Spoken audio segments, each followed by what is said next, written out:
Hi, my name is Sebastian Goulet and I'm an ultralight hiker from Sweden. I'm also the founder of the Ultralight group on Facebook for Sweden, Ultralight Gear, and the founder of Ultimate Hike.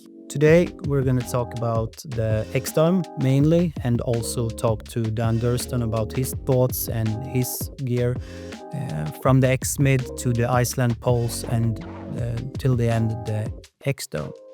Hope you enjoy.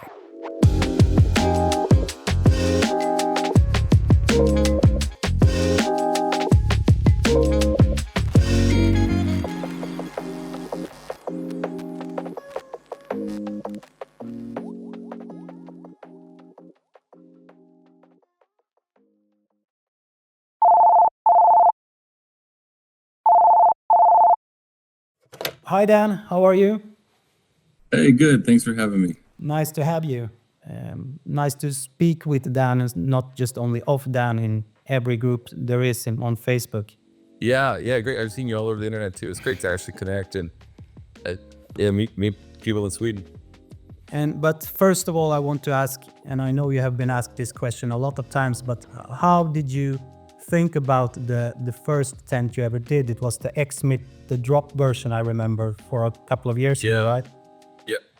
Yeah. The origin of that was I was using pyramid style shelters. Like there's obviously quite a few of them, and I really liked the simplicity. I guess I was using a lot of tents, but I was using some complicated trekking full tents that have a whole bunch of stakes and complicated shapes and guidelines.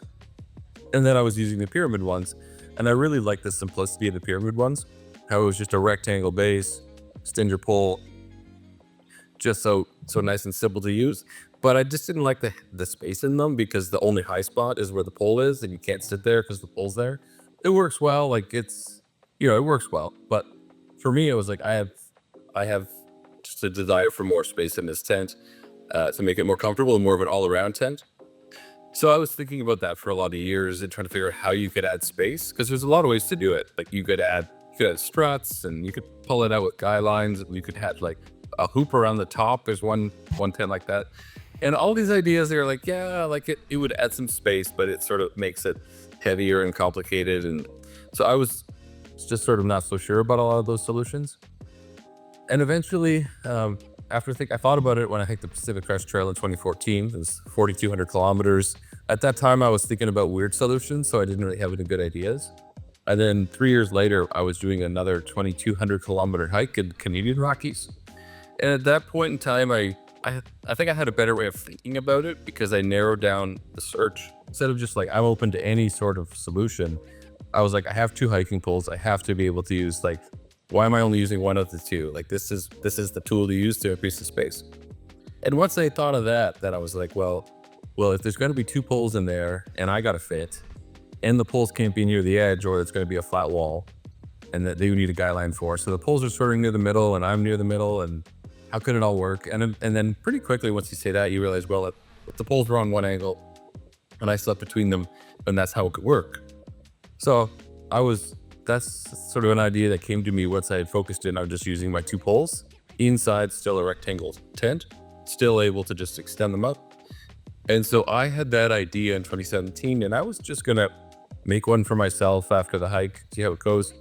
And the rest is just kind of like chance and lucky, because after the hike, a company happened to contact me. I wasn't trying to contact anyone. They just emailed me and were like I was blogging about gear and stuff. And so they were trying to find new ways to develop gear. I just had a little blog, 50 followers, and they emailed me and were like, hey, do you have any gear ideas? We want to make some gear. So it's like, okay, let's make some of these. I think it'd be cool. And yeah, people have been really interested. So it's going from there. Question, Dan. What did you think when you released the Iceland Poles without the strap? We had the big Strapsageddon. Yeah, we did. Yeah, I think that was an interesting one. So a lot of my gear design is done pretty much just by me. I'm sort of making gear that I really like and excited about, that matches what I want to use. And I don't have a lot of like connection so much.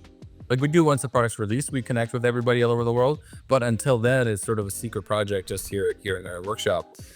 So I never liked straps, and I felt like maybe I've been in ultralight too long. I feel like 10 years ago on ultralight, people didn't want straps and it was like just the lightest possible. So I think I had it pretty much backwards. I thought maybe 80% of people didn't want straps and maybe only 20% did, but it's probably flipped. And that's what we see now. We launched the poles again yesterday with both versions, and the sales are like 80% straps and like 20% no straps. So it's like, yeah, I was not understanding what the preference was for that. It's my preference to not have straps, but it's not something that I like feel strongly about. It's not like polyester and nylon where I think poly is way better. I think it's preference, and we're happy to offer kind of both versions. Moving on to what we're here for. You released the X Dome 1 Plus, and I'm going to ask you something because I've tried it out for one night only because I just got it, and I had no condensation at all in the tent, in the inner fly, and I was like in a lake.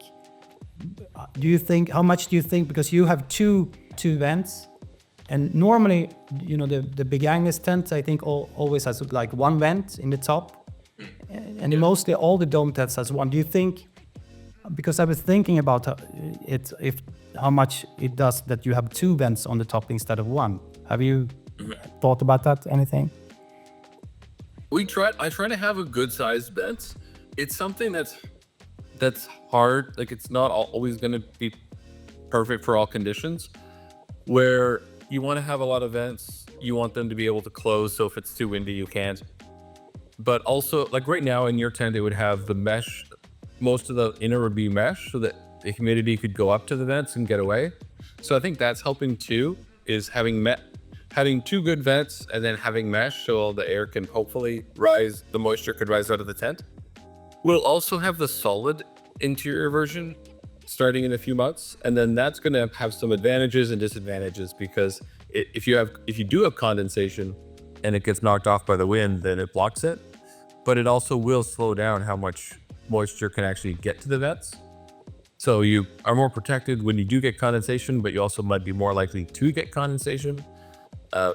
Most people in Europe prefer the solid inners. We have both, and the vents will most usually help, but if it's really humid, sometimes it's just so humid everywhere, like outside, inside, it's just the vents end up exchanging wet air for other wet air. But usually it's quite good. I think it's about as good as we can do. I asked you for, I think, a long time ago, because we talked about the X-Smith earlier, and I asked if you just couldn't have just one vestibule and you can just have all the space, and you talked about other pools. Yeah. And for me, it's like, because we have many people with dogs, I guess it's like the same in Canada, to hike with the dogs. But the dome, I never heard you talk about how good it is for people with dogs, because you have the triangle over the head part where we just put an EVA foam or whatever. So how come you never talk about the dog part of the dome tent? Yeah, so as you know, the dome has that floor that's sort of narrow at the foot end and gets wider. And so if you sleep there, you've got this extra space. Yeah. Some people just like to spread out. Some people put their kids. Some people do dogs. But it's great. It's a great use of that space. Probably should mention it. It is kind of perfect. Like, that triangle is like perfect dog space. I think somebody had 2 dogs there in the Facebook group. Yeah, I don't know how many DMs I get with people just want to say, why doesn't he talk about the dog tent, the X Dome? Because I think because the space, I always have all my gear in the vestibule, and then I just have my pad and my quilt and my pillow, and that's it. Maybe a power bank in the pocket. But that space is, for me, it's like that space. It is there and it's nice, but I don't use it. But if I had a dog, it's like, I think, the perfect space for just having a little triangle with a EVA foam or whatever. And I get a lot of pictures from people that are out with the dogs. Not a lot, because it was like a week ago, but people are just talking about it. They're going to have their dogs there and whatever. So maybe that would be something that you could communicate, because I don't think... Yeah, it's a good point. We should do that. We should do that better. And I also get a question, or I have a question. I heard something about that you're in the next version of the dome, that you're going to have another tie out on the corners, right? To make it more sturdy in the wind. Is that something that will come in the April launch that you have? Yeah, so we're always updating our gear. Like, we're always getting feedback, always trying to make stuff better. So there's always changes to stuff. That one's a pretty small change. So what we're finding is we have on the One Plus, we have one main guy out on each corner, and that works pretty well. We had one person in quite high winds. It was, I think, about 20 meters a second. It was 73 kilometers an hour. They had some issue at the bottom with the poles getting a little bit of a bend in that wind. I think it could have been okay in that wind if they would have used more stakes. The end of the tent was into the wind, and they didn't have the stake in the middle of the end, which I think would have helped and held the poles. So I think even that pretty high wind, the tent would have been okay with that stake. But we're still it's not hard to add more guy outs to help out and just make it even better. So people that have a tent right now, you can basically do the same thing because there's the clips that are on the webbing. You can just put a cord through the webbing clip lower down. We're good, but that's not as kind of obvious. So we'll just put an actual loop for the next. So that is for the April batch. There'll be the extra loops there. Okay, right. So having said that, I'm going to ask you about what you think is the biggest changes from the like X dome to other dome tents. Because for me, it's the small footprint where you don't have the diamond vestibule that it goes out that you have to tie out. And I think a lot of people are wanting to have a smaller and smaller footprints because there isn't so much space when you're out in the mountains and whatever. So I just have to ask you, how did you come up with the idea of because I know it's kind of X-Smith thought in the inner tent and how you pitch it, but when did you come up with the idea that you don't have that vestibule you have to pitch out? Yeah, so the X-Mid, the sort of ideas from the X-Mid work, but they work for different reasons. In the X-Mid, a lot of it's about trying to make it simple. Like we're trying to make a floor and vestibules inside of a rectangle fly, so you can just stake out a rectangle and you have that simple pitch. In a freestanding tent, that's not as important because it's not like that hard to pitch other tents, even if they're a hexagon. But what it can do is a number of other things. So the floor plan in the X-Dome is that, as you know, the wedge-shaped floor with a vestibule, all of it side of a rectangle. And so we're still making it work in a rectangle fly, but the advantages are different. One of the big ones is the way we can make it pitch both fly first and inner first. I think it's different for you guys in Sweden, but here in North America, almost all the tents pitch inner first, and then they get soaked if it's raining and it's not very good. I think it's less common in Europe. But if you have a hexagon tent, you don't have a straight line to hold the poles in position. You have it's going to be a V with the vestibule. So if you have a poles that want to spring out and you have poles want to spring out and you don't have the interior yet, it could pop out. So you'll see tents like Yellowbirds and stuff that have like a strap across the door. So it's just a little more complicated if you want to pitch it, say, without the interior. And then also the vestibules, the classic shape, it tends to hang off a pad if it's a rectangle tent pad and the vestibules hang off. It's also when you have a triangular, I'm going to say rectangle, but when you have a triangular vestibule and you want to close the door, you're reaching right out to that farthest point. So it's kind of this, almost, some of them you have to lean out of the tent. Whereas our door is not at the deepest part of the vestibule. Making this floor plan work inside of a rectangle isn't so much about simple pitch and as it is in the X-Dome, but it's about all these other conveniences, fitting on pads, pitching fly first or inner first, all these different orders. Just making all that work simpler. And it can make it lighter because on a rectangle fly, there's fewer seams. So it's not that big of a difference, but it helps some too. So for something that I thought about was you have the semi-covered mesh inside, but you don't have it in the door. And can I just ask why you don't have? Because that's the part where you want to be from the wind. So how come you just made all around? You made a covered part. I don't think it's 20 centimeters, I think. So it just helps you don't get the wind in the mesh. But where you need it the most, I think you didn't put it there. How come? Yeah, so that could be something almost like the pull handle straps, where I do something that's how I like it, and then not everybody agrees. With the X-Mid tents, we don't have any solid fabric. It's just we have a solid fabric, but then the mesh one is just all mesh. So I thought, well, we'll put some solid fabric here around about 20 centimeters to block the drafts.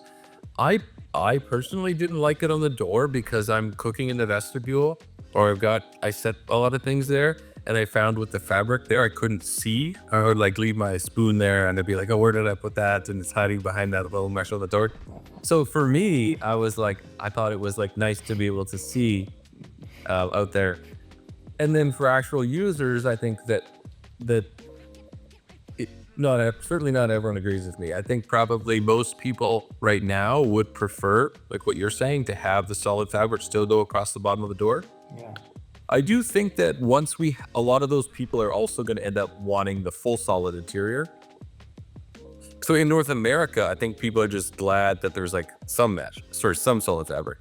And they're like, oh, it's good, it's great. But over in Europe, more people will expect a higher level of solid fabric protection. So those people do want more, and we might do it. So the reason is I like to see into the vestibule and have better views, but we will add it if enough people want. But I do think the solid interior coming out in April will be like something that is even better for a lot of those people. So we'll see. You made a video with the X-Dome because, as you know, we have a lot of snow in Sweden, and we can have snow in the mountains in the summer. I don't know how it is in Canada. I've never been, but and I remember you did the test in your video where you put like 5 pounds of water on the top of the tent, and you remembered. And how have you tested it? How much it really can just take before it cracks on the outside of the tent? Because on the top is one thing, but you get a lot of snow, it builds up and it pressures in the poles. Have you ever done a pole test with the carbon poles before they snap? Yeah, so we've done some of that. So for on the top first, you saw the water test. We've had people now, like users that have been out in 30 centimeters of snow, and even that's gone well. The roof's kind of flat right on the top, but then it gets steep really quick. So the actual area that holds snow isn't that big, and the walls slide off. So they were fine even without the trekking pole supports and 30 centimeters of snow. I think with the trekking poles, like snow, it could take almost anything on the top. And then for wind on the side, it's harder to test. We're a small company, so we don't have like a wind tunnel. And if you can do like a leaf blower, but you're not hitting the whole tent, so it's not that accurate. If we would use aluminum poles from DAC, they have a wind tunnel that would be really fun to test, but we're using the carbon ones from Easton, so they don't have a wind tunnel to use. So we have tested it a lot, but it's all outside testing. So it's pretty good testing, but you can't, your tent's pitched a certain way in the wind and you're testing it from that angle, but it's not easy to like try different angles and as controlled as you would do at a wind tunnel. But for the wind, a lot of it's going to be affected by how well it's pitched. So obviously you wouldn't want to have the guy lines. We covered this a bit in our pitching video. The sides are pretty flat, not totally flat, but a bit pretty flat. So the trekking poles really help there, especially if they're angled to actually support the sides. I think like this is the other one where we're like, I don't want to like oversell it, and then somebody goes out and gets trouble, because it's not going to be it's not as dirty as like a Hilleberg or something that it's under 1 kilo. It's like 10. I don't want people to it's like a Hilleberg for 130 kilometer-hour winds or something, because so there's this range I think where like anybody can use it. Anybody can happily go camping up to maybe like, is everyone talking meters per second there? Yeah. Is that what it is? Yeah. Okay. So we usually talk in Canada. We usually talk kilometers per hour. Yeah. Maybe you could, in the caption, you could like write what the conversion is. Yeah, we can convert that.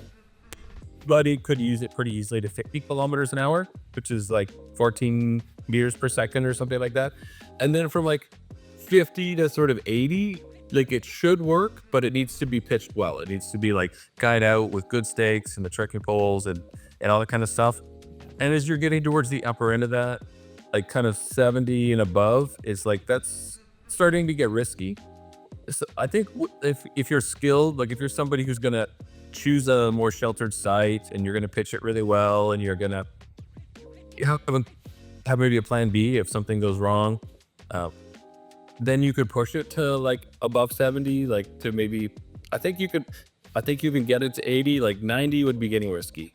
Like we wouldn't recommend it 200 kilometers an hour. Like, that's the range is, I think like up to 50 is like anybody. Sort of 50 to 70, 75 is like with some good skill, and above 75 is like you could maybe push it if you're careful and you really know how to use it and it's riskier.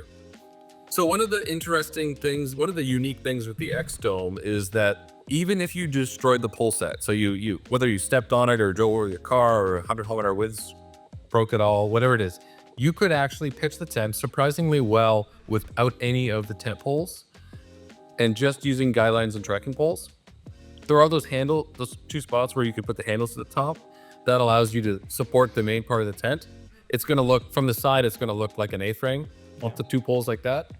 So because it's a dome tent, it's supposed to be curved, those ends will be hanging in. You can just do the two poles, but there's a lot of loose fabric on the ends. So if you take a few guy lines, at least one, ideally like 2 or 3, the more you use, the more it's going to like fully pull it out. But even one guy line on each end, pull those ends out, and it's basically a full tent. There's a bit of loose fabric with one. By the time you've got 3 per end, it's pretty much the whole tent. So that's actually like a neat trick. If you're on a 10-day trip and a bear stepped on your tent on day 5, you can actually just use that for the rest of the trip, and it actually works pretty good, like better than most people would think. There's a bit of loose fabric, but it's pretty much good. Can we expect a video on that later on, or? I think I do want to do a video. It's winter here now. I got like 40 cms of snow outside right now, but maybe I think next summer I'll make a short little video on just one of the neat things when we release a tent. There's so many like people that have ideas and neat ways. Like there's neat ways to roll back part of the fly, pitch like half fly, half inner. There's all these things all these ideas people have. And so maybe next summer we'll do a video on kind of like different versions or variants of the pitch, where it could show like just with trekking poles and just all these different things. So to summon some, do you think, because for me the dome will be a winter tent in Sweden. I'm not up in the mountains in the winter time. I'm in the lowlands, so the only issue we have is like snow, so it will take that, and I don't think it will be any issue. Would you recommend it for a winter tent? Because I've seen a lot of pictures from people that just have it. Someone had it in a storm, right? Some Instagram I saw. In the UK. Yeah, and it was really blowy, right? And it was snow and it just stood there. Other people mean that it's like they just go camping in the winter. It's in the forest, calm, and then you say, oh, it's not for season. They think they can't go camping in the winter. Yeah. So I wish there was a test. I wish there was like a standard for like how much force on like the top and the sides and all that kind of stuff that would speak to the strength. And then you would still have the sort of the style of the tent, like solid fabric and skirts, things like that. But I wouldn't call it a 4-season tent. That's not really what it's trying to be. It's trying to be like a very good kind of 3-season backpacking tent. So we would call it like a 3+. If you could use it in the winter, 98% of the time is going to be fine. But if it's crazy winter storm, then choose like a true 4-season tent. So final question, Durston. When will we see the X Dome in DCF? Yeah, that's going to be cool. We are not like confirmed on that, but I think it would be, I'm really excited about it. I think that like that's going to be, so one of the things with DCF on freestanding tents is that the ones that have existed, not all of them, but most of them are from pretty big brands. At least here in North America, they've been really expensive because they're in a store, or they're not like freestanding. Yeah, I think there's a lot of interest in a tent that kind of like the X Dome is a very like friendly tent in the sense that it's simple to use. You don't have to learn very much. It's spacious. It's kind of good at everything. And so I think if we can lower the weight even further, people are just going to love that. And we love Dyneema. So to answer your question, we are definitely going to work on that in like the next few months. The soonest would be like for next year, for 2026. So it could come out in like fall 2025. What is that? I don't know. I can't promise any timing because it depends on how well it goes. There's like some things with the construction and the pattern that we're trying some things that might work, might not. Yeah. So hopefully for 2026 in a year. Dan, I have to say thank you a lot for doing this, and also for that work you're doing in the group, like commenting and helping people and answering. I don't know I don't know how you get all the time with your business and your high. I know you're cleaning the trail, right? 2 weeks a year, I heard also. Yeah, dude. Yeah, we're the Great Divide PB. I should tell everyone it's sweet. The Great Divide Trail in the Canadian Rockies is like it's amazing. You got to come hike it. It's 1,100 kilometers. So beautiful. I'm passionate about that trail. So 2 weeks a year, I go out and I lead trail maintenance and building trips, and we build and clear wood and all that. I don't know how you get the time, Dan, but obviously you have a lot of time on your hands that you're not using. So I don't think you're sleeping as much as you should. That's part of it. Yeah, I answer email. I wake up at 3 a.m. answer so you do. Dan, thank you very much. I hope a lot of people in the Nordic sees this because, as you know, we have different demands on what we want in a tent, and I think you have thought about that in Extum. And we'll see you in the next release, and hopefully the straps on the Iceland Poles will still be there in a year. Yeah. People are liking the straps. They're pretty neat. They're cool straps. Dan, thank you very much. Bye. Yeah. Bye. For me, the most important parts with a tent, besides low volume and low weight, is good ventilation and low condensation, and enough room so I can live in it if it's bad weather. As you can see, the inside of the tent, you have a lot of room. The pad inside is a Thermarest X-Lite regular wide, so it's one of the wider pads, and you have a lot of room for all your gear. And what I was thinking about the first time that I saw this tent and pitched it is that this must be the perfect tent for dog owners because you have a lot of room for a medium-sized dog. The vestibule on the side is really big also, with place for all your gear and perfect for cooking. I've tried this tent one night out with -Celsius degrees or about 25 Fahrenheit, and I had no condensation whatsoever. And that's why I think this tent is a really good tent in the Nordics and also in the winter time for us with colder conditions. After seeing Dan Durston's video when he puts 5 pounds or whatever of water on top of the tent, I thought that this tent would be super to have in Sweden and in the Nordics just because of all the snow in the winter. And as I'm going to use it as a winter tent, I think for the weight of under 1 kilo or 985 grams, you can't find any lighter tent that will work in this kind of conditions.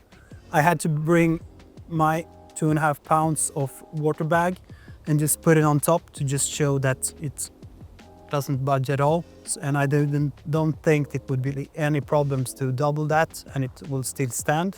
I really like the design of the tent that makes it so you don't have to pitch out the front door to have a vestibule like in other tents, like big hangers and so forth, but you have all the tent inside of the 4 corners. So that makes it perfect for primarily the mountains or just pitching it out a cliff where you don't have a lot of space. And you really don't need to pitch it out, even if it will be much tighter if you pitch out the 4 corners. So I hope you enjoyed this video, and if you want to see more videos like this, then subscribe on my channel. Thank you for watching.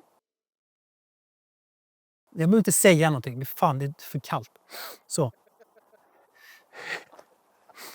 Är du med?